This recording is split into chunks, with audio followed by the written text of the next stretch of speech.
हम लोग बायोलॉजी के एक नए चैप्टर के साथ हम लोग आज जुड़ रहे हैं। रक्त परिसंचरण तंत्र। रक्त परिसंचरण तंत्र क्या है, इसके बारे में आज हम लोग डिस्कस करेंगे।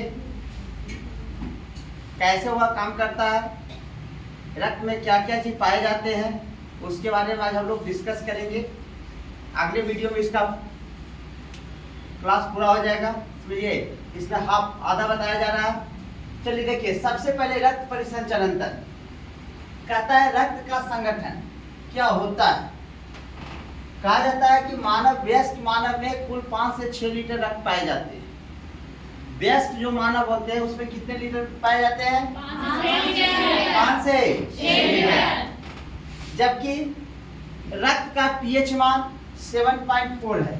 रक्त का पीएच मान 7.4 है तो कहा जाता है कि अगर पीएच मान 0 से 14 तक लाइक करते हैं, इसमें अगर 7 से अगर ऊपर हो गया पीएच मान तो वह क्षारीय कहलाएगा, और 7 से कम हो गया तो वह अम्लीय कहलाएगा।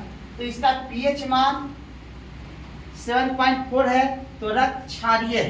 रक्त क्या है? क्षारीय है। और पीएच का मान मैक्सिमम 0 से 14 तक होते हैं। 0 से 14 तक। इसमें अगर 7 से ज्यादा हो गया तो क्षारीय कहलाएगा, और 7 से कम हुआ तो अम्लीय। उसके बाद रक्त का संरचना 2 प्रकार से बना होता है। रक्त हमारा पहला पार्ट होता है प्लाज्मा, और दूसरा पार्ट होता है रक्त कोशिकाएं। कहता है कि प्लाज्मा 55% है रक्त में। रक्त में प्लाज्मा 55 होती है, जबकि रक्त कोशिकाएं 45%।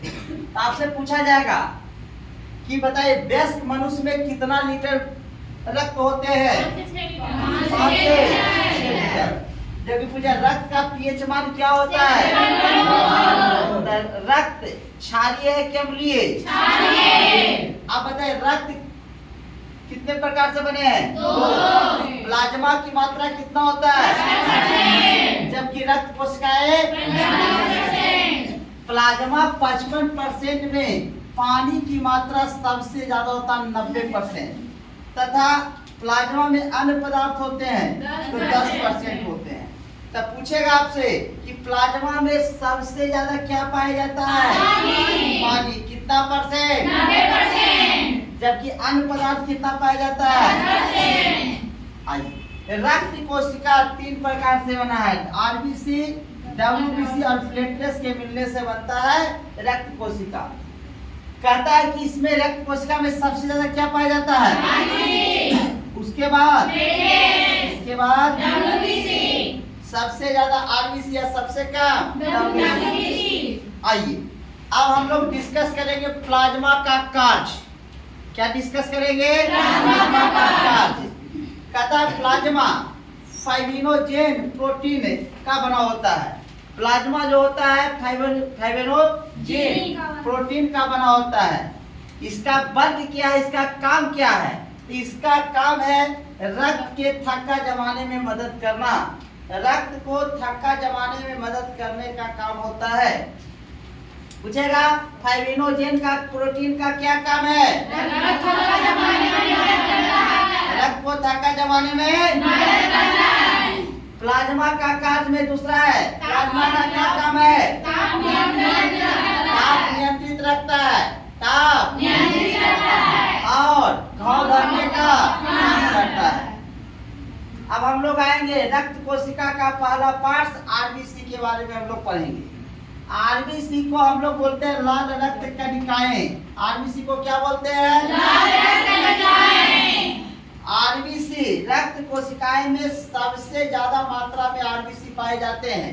सबसे ज्यादा मात्रा में क्या पाए जाते हैं? आरबीसी पाए जाते हैं। कितना परसेंट? 90%। कितना परसेंट? 90%। कहता है कि आरबीसी का जीवन काल कितना दिन का होता है? 120 दिन। आरबीसी का जीवन काल 120 दिन। और आरबीसी का निर्माण कहाँ होता है? अस्थि मज्जा में। आरबीसी का कहाँ निर्माण होता है? जबकि मृत्यु कहाँ होता है? बलिया में। इसीलिए आरबीसी का कब्रिस्तान किसको कहते हैं? बोलिए लाउडली स्पीक। आरबीसी का कब्रिस्तान, आरबीसी का कब्रिस्तान। अब आरबीसी का फंक्शन देखिए, कार्य क्या है जी? कहता है कि ऑक्सीजन और कार्बन डाइऑक्साइड का संवहन करता है, मतलब ले जाने का काम होता है। पूछेगा कि आरबीसी का वर्क क्या है, कार्य क्या है? ऑक्सीजन और कार्बन डाइऑक्साइड का संवहन। चलिए, आरबीसी में हीमोग्लोबिन नामक प्रोटीन पाया जाता है। आरबीसी में कौन सा प्रोटीन पाया जाता है? पाया जाता है, जिसके कारण इसका रंग कैसा होता है? जिसके कारण इसका रंग कैसा होता है? आरबीसी की कमी से होने वाला रोग, आरबीसी की कमी से होने वाला रोग क्या है?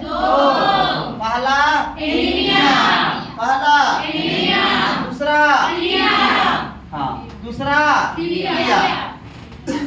इसके बाद हम लोग डिस्कस करेंगे डब्ल्यूबीसी। डब्ल्यूबीसी को हम लोग हिंदी में क्या बोलते हैं? रक्त में सबसे कम मात्रा में पाए जाने वाला कौन होता है? रक्त में सबसे कम मात्रा में पाए जाने वाला डब्ल्यूबीसी का जीवन काल भी कम होता है। कितना दिन का जीवन काल होता है? डब्ल्यूबीसी का जीवन काल 3 से 4 दिन। आकार में सबसे बड़ी होती है। पूछेगा आरबीसी, प्लेटलेट्स और डब्ल्यूबीसी, ये तीनों में आकार में सबसे बड़ा कौन होता है? डब्ल्यूबीसी। आकार में सबसे बड़ा कौन होता है? निर्माण कहाँ होता है डब्ल्यूबीसी का? आरबीसी का भी निर्माण अस्थि मज्जा और डब्ल्यूबीसी का भी निर्माण, लेकिन आरबीसी मरता है कहाँ? लेकिन डब्ल्यूबीसी कहाँ मरेगा? रक्त में। डब्ल्यूबीसी का मृत्यु कहाँ होगा? रक्त में। कार्य क्या है? कार्य क्या है? तो करता प्रतिरोध क्षमता को बढ़ाता है। प्रतिरोध क्षमता को बढ़ाता है। रोगाणुओं से रक्षा करना और घाव भरने का काम है। प्रतिरोध क्षमता को बढ़ाता है, रोगाणुओं से रक्षा करता है और घाव भरने का काम करता है। कौन? डब्ल्यूबीसी। डब्ल्यूबीसी के प्रकार के होते हैं? 2 प्रकार के, लिम्फोसाइट्स और मोनोसाइट्स। पूछेगा डब्ल्यूबीसी के प्रकार के होते हैं? लिम्फोसाइट और मोनोसाइट्स। कहता डब्ल्यूबीसी की कमी से होने वाला रोग, पहला एड्स जो HIV वायरस के कारण होता है, और दूसरा ब्लड कैंसर। डब्ल्यूबीसी की कमी से 2 रोग, एड्स और ब्लड कैंसर। जबकि आरबीसी की मात्रा शरीर में कम हो या ज्यादा, दोनों से शरीर प्रभावित होता है, कम होने से भी और ज्यादा होने से भी।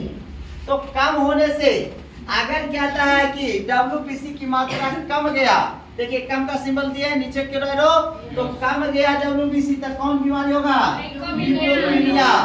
और अगर डब्ल्यूबीसी की मात्रा बढ़ गया तो क्या होगा?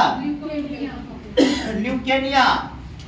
डब्ल्यूबीसी की मात्रा कमेगा तो ल्यूकेमिया और बढ़ेगा तो ल्यूकेमिया। अब हम लोग लास्ट पॉइंट डिस्कस करेंगे, विटामिन ए। जो विटामिन ए होता है ये डब्ल्यूबीसी को बढ़ाता है। डब्ल्यूबीसी को अगर शरीर में कोई बढ़ाता है तो वह कौन बढ़ाता है? विटामिन।